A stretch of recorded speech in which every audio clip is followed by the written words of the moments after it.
Setting it up.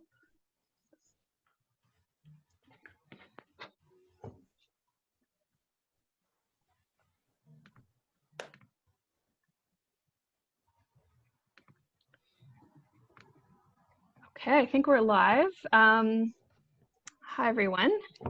Thanks for tuning in to this update about TTC cuts and what's been happening with COVID-19 and how you can get involved.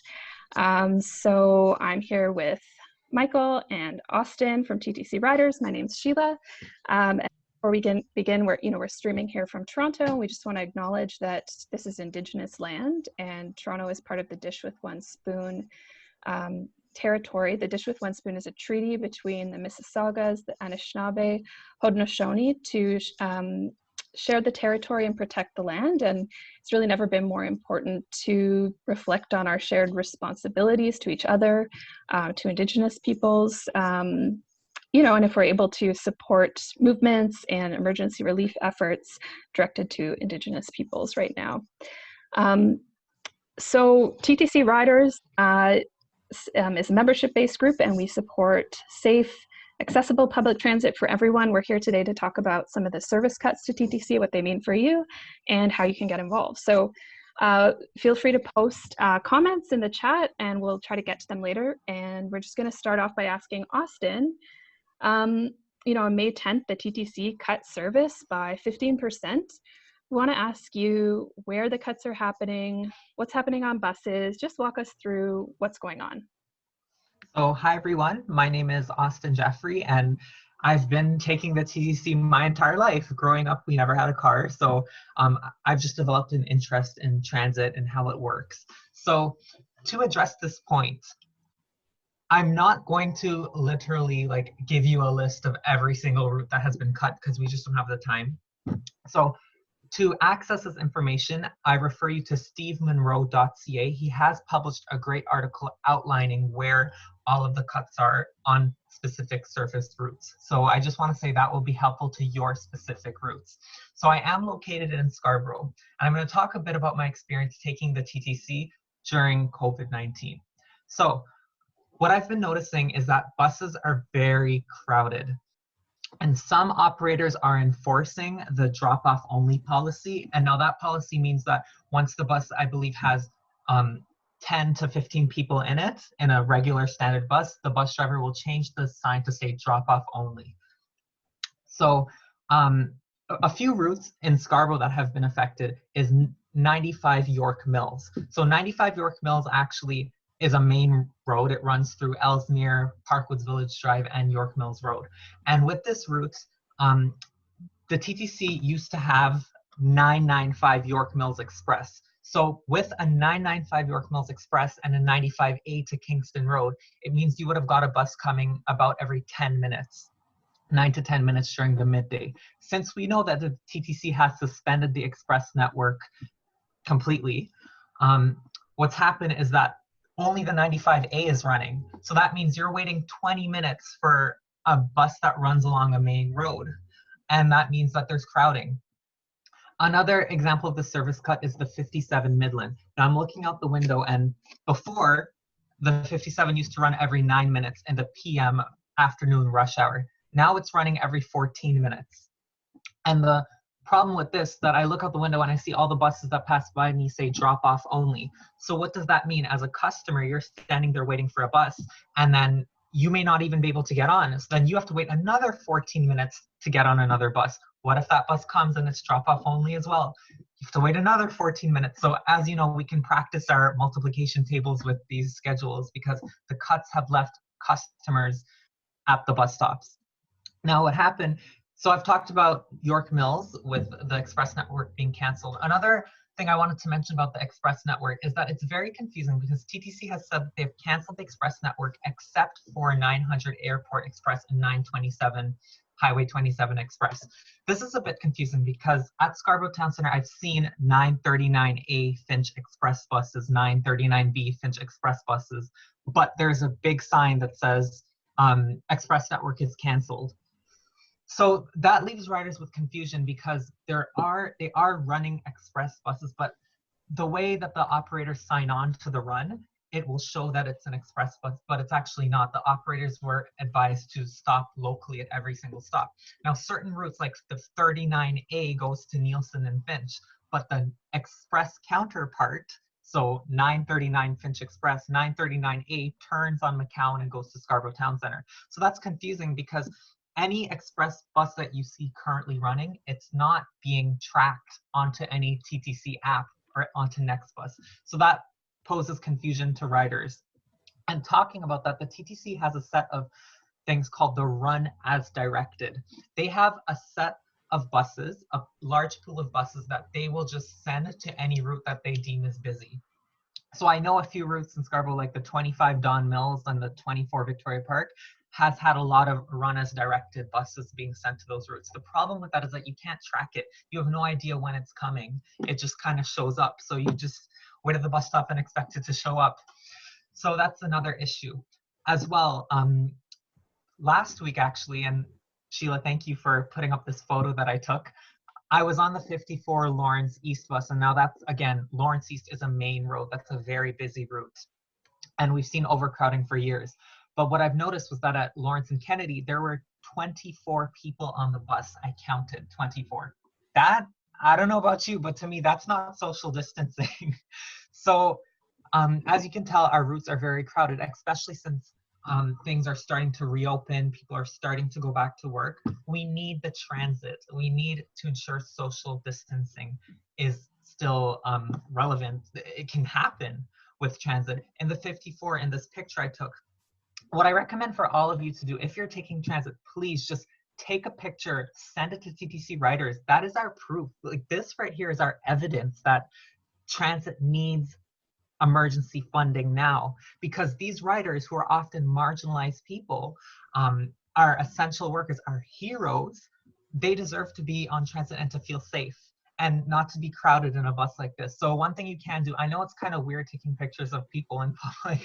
So with this example here, I just tilted my phone downwards and I took a picture of people's feet, so no one's identified. And this was an example of the bus of 24 people. The bus directly behind me, there was another 54 directly behind me, and it stopped at the bus stop where I got off, and I looked at it and I counted 14 people inside of it. So again, not social distancing. We need 100% service levels to ensure social distancing. So that's a bit of what's happening with the buses. Please, I urge all of you to send in to us your experiences, your stories, so we could hear from your voices as well. It's super important. This is a map of the hot spots. So TTC published this, and it shows that there are more than 15 customers per bus stop waiting for the bus. So this is something to look at. These are some key areas in the city where we especially need more service. And with this whole run as directed thing, this pool of buses that will randomly be thrown onto routes, it's hard to track this. So I think it would just be easier to maintain the 100% service levels. But in order to do that, we need the F word. We need funding. So I'm gonna thank you for letting me speak, and I'm gonna hand it back to Sheila. Thanks so much, Austin. Yeah, if you have photos, if you have stories you want to share with TTC Riders, just send it to us on Facebook. You can email us, info@ttcriders.ca. I think I'm going to ask Michael now, if you could just give a bit of an explanation about why the TTC would be making service cuts in a pandemic when it's so important for people who are working in essential services to be taking transit, for people to be accessing groceries. Can you just break it down to us about why this is happening? Sure thing. Yeah, thanks so much for the question, Sheila. So the TTC heavily relies on fares to cover the cost of running itself. In fact, about 67% of its revenue comes from fares that riders pay.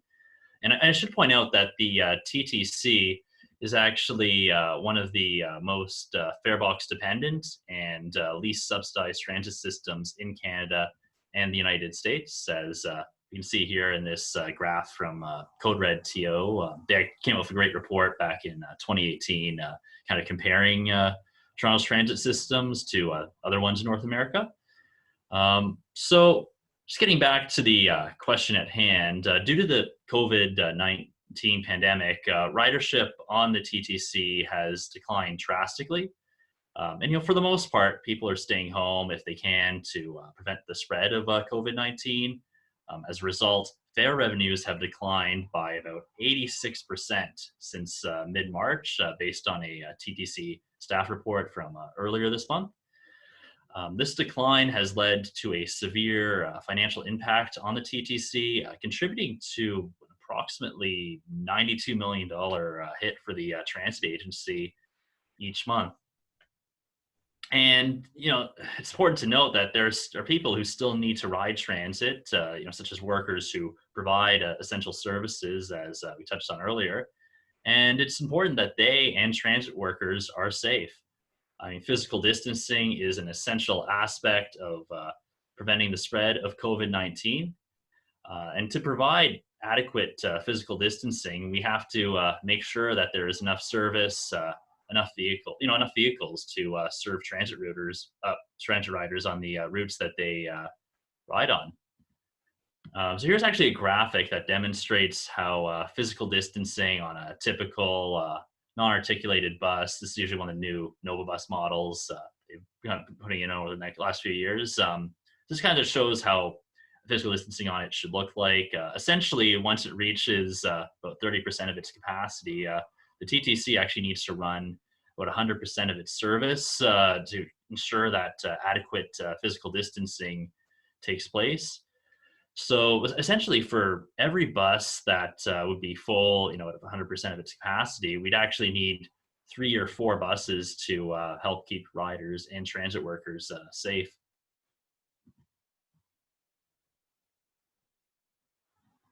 Yeah, and so I think those are really some key points I would bring up to that, as I kind of mentioned that earlier as well. We actually need this level of service just to keep everybody safe and healthy. Awesome. I see a couple questions in the chat. I just want to turn it to Austin next, though, to talk about, I think you did a great job, Michael, of explaining why we need emergency funding, why we need to continue to operate service at safe levels. But Austin, I wanted to ask you about who are the people that are making decisions about transit. There's a lot of levels of government involved. Who are the people who can make decisions about transit funding and some of the questions we're talking about today? Well, the decision makers. So I believe that we need to contact the federal MPs and the federal MPPs in order to get some funding for transit. We know that transit TTC has not been funded properly. It's mostly funded off of our fares. So with ridership now, as you know, ridership has sunk a lot. If there's only 20% of ridership now, where's the money coming from, right? The funding, it's coming from the fare box, and there's barely any fares coming in, which means that they don't have the money to run 100% service, which we need to ensure social distancing. The statistic given by the TTC was that if we have 30% of ridership, we need 100% of full service in order to ensure physical distancing to keep our TTC riders and our TTC employees safe. So in order to do this, we need funding from the federal MPs and the provincial MPPs. So what you can do is you can go to keeptransitmoving.ca. You can volunteer with us at TTCriders, share your stories, tweet, simple things like retweeting, tweeting, sharing things on social media, that can help. We launched a campaign about a month ago where we had different transit riders just taking a selfie and saying like, hey, emergency transit funding now. So be sure to keep up the pressure and put that on your MP and your MPP. Remember, these people are public servants. They're paid to serve you. So make sure that you do your part and you tell them, hey, we need proper transit funding, because again, this is your health and safety when you're taking transit. Awesome. I have a last question for Michael, but before, maybe we can just respond to some of the questions in the chat. So there's a question about ridership and how it's being calculated. So right now people are being asked, if possible, to board through the rear doors. Paper transfers are not being given out, cash fares and tokens are not being accepted at the front door of buses, and that's for physical distancing reasons. So the TTC is using automatic passenger counters on buses to track. And Michael, a few slides ago, showed that heat map where it's showing where crowding is. That's how they're able to calculate that. And transit advocate and researcher Steve Monroe made a really great point that this is really amazing data that shows us a lot about what's happening on the TTC. It's not often that we get to see this level of detail, and it shows that the TTC does have access to this data. So that's how that's being figured out. There's another question about masks. The TTC has, just yesterday, the province of Ontario strongly recommended that people wear a mask on wear a face covering on public transit. And the TTC has also recommended that people wear a face covering on transit. It's not being mandated. I think there's a lot of questions that people would have around how would that be enforced and, how would people access masks? So right now the recommendation is for face coverings. And I think there's going to be a lot of promotion that's done to keep everyone safe if they cannot be physically distant on transit. So we'll go back to other questions if they've come up, but I just want to go to Michael now. So it's clearly urgent, that we have enough service right now. What are some of the actions that we can take right now? I guess Austin has mentioned some, but do you want to walk us through any other things that people can do right now to contribute to this action? Oh, yeah. So I think as Austin mentioned earlier, there's keeptransitmoving.ca. If you actually go to their homepage, you'll actually see on the right-hand side, you actually have the opportunity to send a message to your elected representatives at the provincial and federal levels.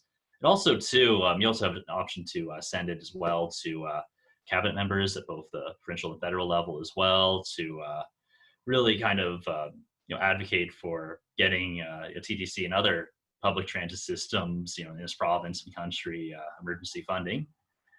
We also TTC riders. We also welcome new volunteers, and we have a link there that you can see on the screen there at our website and our Facebook page as well. We usually put out a lot of information about that as well, about volunteer opportunities. And we also have, you can also become a member of TTC Riders. We have some information on that on our website. And of course, our Facebook page we usually update with various events that we're looking for volunteers for. And I see also on the link here, we also encourage people to get in touch with us if they have any stories. And I think Austin's kind of bringing that up about potentially taking photos, crowded vehicles, and you can take them of people's feet if you want to be safer, more considerate. So yeah, those options available. Awesome, thanks. I saw another question about, what happens if the federal government and provincial government doesn't provide funding? What can we do? Would there be decisions to cancel certain routes that aren't used as much? And maybe both of you want to weigh in on that, but one thing that comes to mind immediately that I think would be a great way to improve service now would be to potentially introduce transit priority. So if a bus can travel faster, it can actually serve more people, and people will be on the transit on the bus for a shorter amount of time. I don't know if Michael or Austin, if you had any thoughts about that question. Yeah, well, I mean, we're certainly seeing a bit of action in the city about active transportation. As we saw last weekend, there was the big news about Lakeshore Boulevard West and Bayview Avenue being closed among the major streets. It's been closed for active transportation to give active transportation users more space. So I mean, I can definitely see the potential for putting in some even temporary transit priority lanes during this pandemic to really speed up what is the most efficient way to get around, especially for long distances.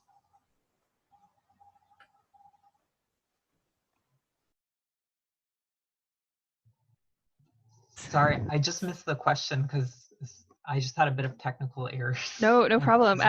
The question is about, if the TTC doesn't, if the provincial and federal government don't fund transit, what are some of the options around service changes? And there's another question about the amount of money that would be needed. And the TTC has released a report this week. We can put a link in the comments, or sorry, last week. that they are, set to lose almost $500 million by Labor Day in extra costs. And that's not just operations. There's additional costs for personal protective equipment and cleaning as well that are being added on because of the pandemic. So I don't know if you want to respond to either question, Austin. Sure. I think in terms of if they don't get the national funding, we just need more people to organize. Like, that's what we need. We need more people to take like 30 seconds out of their day and send a tweet, tag your elected officials, keep putting the pressure on them. And that's the only way that change will happen. I believe that if they don't end up getting the funding, then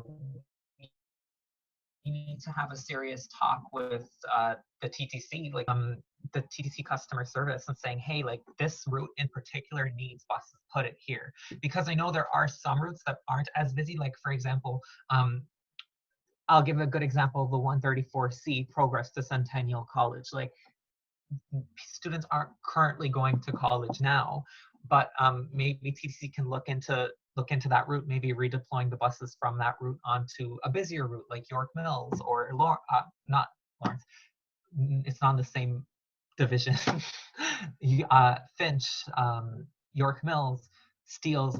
So you could always talk to the TTC, and I think that's going to be our best bet if we don't get any bailout, would be having to email the TTC, call them, complain to customer service and say, hey, these routes are busy. So that will kind of force them to reprioritize where they put the buses. Awesome. Thanks. I mean, I think it's not really an option for the TTC to go without funding. We've seen, how everybody's safety depends on the TTC continuing to operate at safe levels.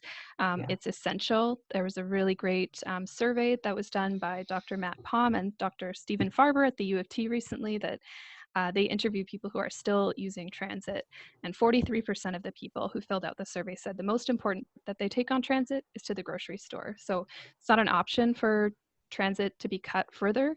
It's essential for the recovery of the city and right now for it to be operating at safe levels. So I just want to repeat that some of what we're doing right now is actually phone banking from home. So that's something you can do if you have a bit of time to chip in. We're calling our supporters and patching them through to call their MPs. Anything else that people want to add? Maybe I'll do a quick look and see if there's any more comments and questions. Anything to add? I just wanted to add as well that transit is something that yes, there has been a decrease in ridership, obviously, because schools are out and a lot of people are working from home. But this is one of those things where we take for granted because post-COVID life, like, we need transit. It's not a question of, it doesn't need funding. It needs funding because once COVID is over and whatever this new normal look like people will still be traveling. And not everyone is privileged and not everyone has money to have a car. This specifically affects racialized and low-income people because they won't have any means of getting around. And you're telling me the factory workers, the grocery store workers, many of them who are teenagers, you're telling me that, and they possibly can't drive. Some of them are even bringing in income for their families. They still need transit now, and even more of us will need transit post-COVID. So this is something that we should be looking as not only an issue currently, but an issue that will creep back up in the future if we don't fund transit properly now. This is why we're pushing so hard on the elected officials to give us emergency funding to make sure that this critical public service will be able to operate. Yeah, no, I think just to add on to Austin's point, I think it's definitely important that we look at the long-term regards to transit issues.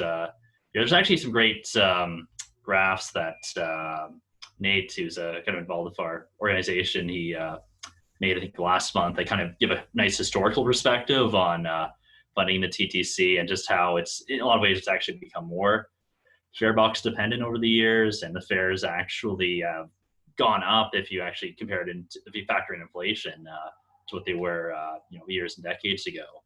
So I mean, it's definitely something pretty lasting there too. And I think it's also important to keep in mind that probably municipal governments in general are going to be facing a pretty big financial crunch from the pandemic. So it's definitely possible. In public transit, it's generally a major component, especially in the city of Toronto, their budgets. So I would be hopeful that that would be a core component of any relief package or any measures to help out municipalities in Ontario and Canada financially. Great. Well, thanks so much, Michael and Austin, and everybody who's tuning in. I think we'll leave it there. Talk to you soon. Make sure to sign the petition at keeptransitmoving.ca and sign up to volunteer to get involved with our next steps. Yes, and send us your pictures and videos and your evidence of your crowded buses.